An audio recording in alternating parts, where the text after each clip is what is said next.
Thank you to the ARC and Dr. Meenakshi for curating this program. I think it was a good segue to come from a wet lab, a talk on how to set up a wet lab, to simulation-based surgical training in India and how the past decade, more specifically the past 3-4 years, have changed the training landscape in India. I am a consultant for HMS Vision, which is the subsidiary of Help Me See, one of the companies that is manufacturing a simulator, so that is a disclosure that I'd like to talk. Before I dive into how simulation is gaining traction in India, I thought I'd go over the types of simulation available in ophthalmic practice and the different types of simulators, and then go into the India story. I know when I'm talking to a group of ophthalmic trainers, I'm preaching to the choir, but when we talk about simulators, we think of high fidelity virtual reality simulators. But even a wet lab where we use a goat's eye is, of course, a kind of a simulator. And simulator can not just be surgical skills, it can also be clinical skills. You have the indirect ophthalmoscopy simulators. You have reti, simuli, which are not just visualization and skill simulators, but also things like lasers can be learned on them. You have simulators classified based on the device that they are being used. They could be animal models, human cadaver eyes, inanimate objects, mundane day-to-day routine objects like an aluminum foil, a peel of a tomato, and of course then you have the pinnacle of simulation-based training, which is virtual reality-based simulators. We often hear the words wet lab, dry lab. Wet because we're using chemicals and tissue that can be wet hazards. Dr. Deepak mentioned how a microwave is used. This was a paper in Journal of Cataract Refractive Surgery, where they microwaved the goat's eye for about 30 seconds to induce heat coagulation of the lens to induce a cataract. So, of course, biological tissues have always been used, and you can combine them with multiple things. Artificial or inanimate wet lab training is also possible. You have the Kitaro eye kit, which is very, very lifelike in certain conditions, like, say, for example, making a paracentesis and trying to the video is running. Yeah, I think. As always, the video runs well in our computers, but all right. So we've also got some new developments, such as the Vitreti, which is by the Philips Studio, not just for cataract, but also for vitrectomy, where you're allowed to, where you can use the vitrectomy probes to eat out all the jelly within. These can be reusable as well. And something as silly, like I said, not silly, well, I think useful, because the moment the aluminum foil is under tension, it mimics the capsular tension that you would get in a cataract, in a patient with cataract. So it helps to develop the hand-eye skill coordination. These are tasks. These are more of task trainers rather than surgical trainers. They help you develop a particular task or a particular movement. But at the end of the day, we train people in doing these things in goat's eyes, on Kitaro eyes, on tomatoes, on aluminum foils. How do we know it works? Can we assess the performance on a simulator or a simulated model? And that's where virtual reality simulators come in, because unlike all of these other models that we spoke about, there is no worry of collateral damage. You can have multiple attempts. Now, even in a goat's eye, you've emulsified the nucleus once, the eye is virtually useless. However, on a virtual reality simulator, you can do it multiple times. You can learn, unlearn any wrong technique that you have, relearn them. It's a pressure-free environment because you can have a lens drop without worrying about what happens to the patient the next day. To assess the skills, you can assess it in two ways. You have a cognitive skill assessment and a technical skill assessment. Now, we know the IC Oscar, it's a very good rubric to assess the trainee's performance. You also have an ICO Oscar for M6, or manual small incision cataract surgery. Now, this has also been extrapolated to a SIM Oscar, where you can assess the performance of a trainee on the basis of their performance in a simulator. Now, why this has been adapted more specifically to the IC simulator, this is also applicable to the Help Me See and other virtual reality simulators by replacing certain items from the original Oscar into the SIM Oscar.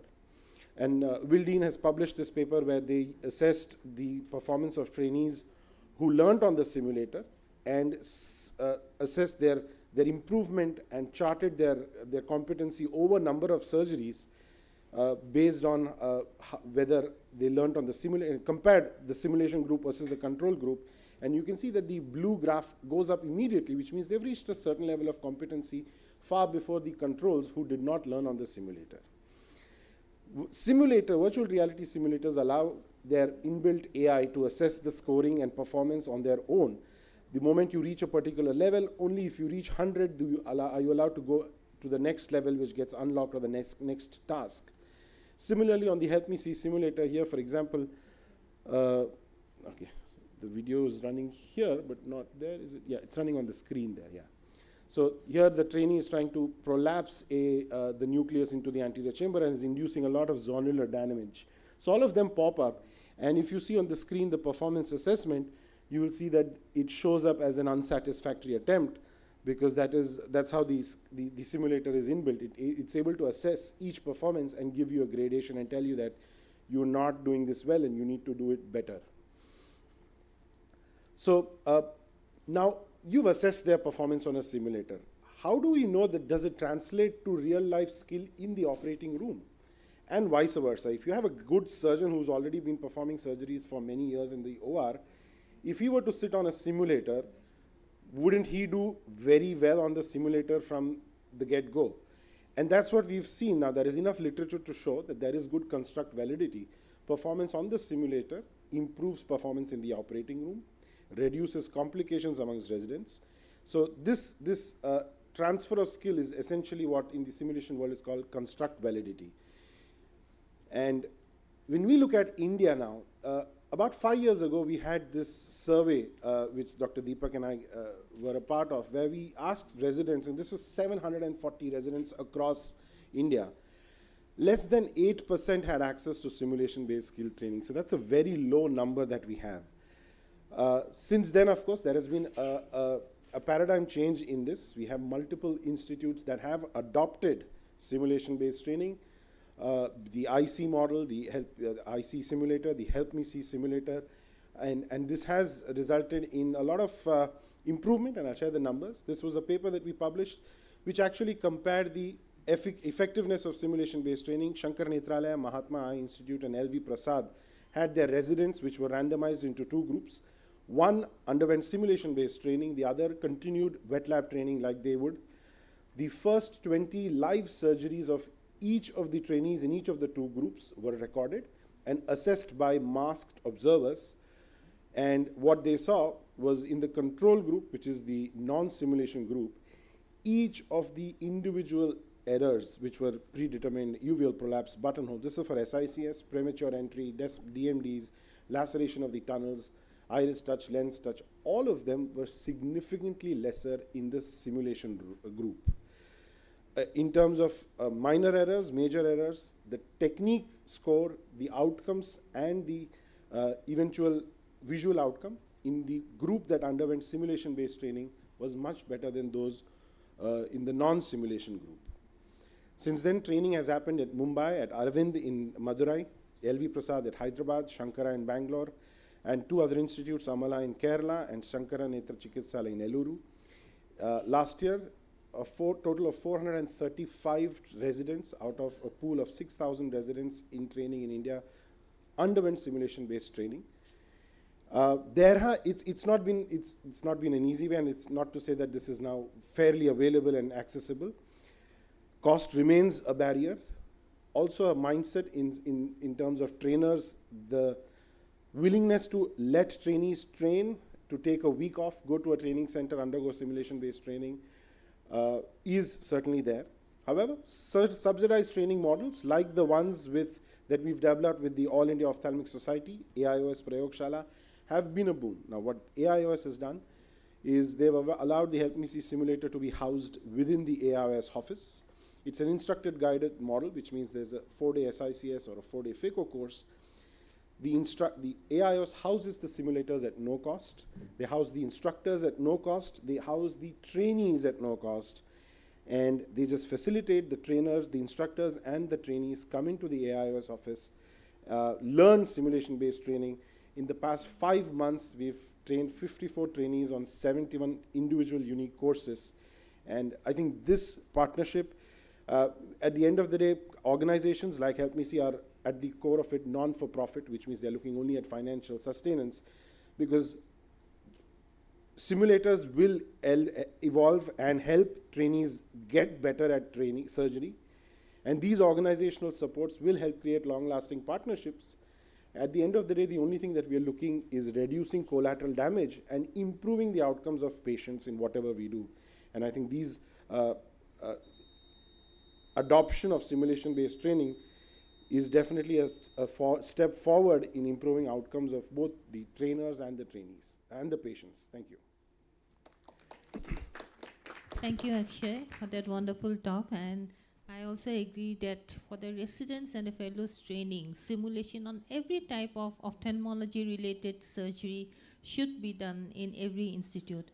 So it's really nice hearing to you. And to maintain the continuum, we can have Dr. Helena, please, as the next speaker. Yeah, and then we can have a minute. discussion, because all the three topics are interrelated. Yeah. Dr. Akshay, do you foresee that in the future everything will be simulation?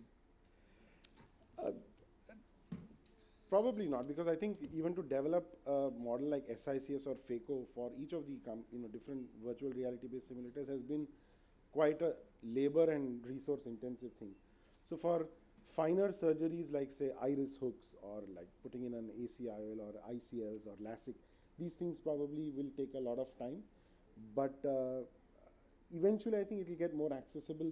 I think both IC and Help Me See, now they have the Orbis simulators. They're getting more smaller, more compact, more accessible and portable. So eventually, yes.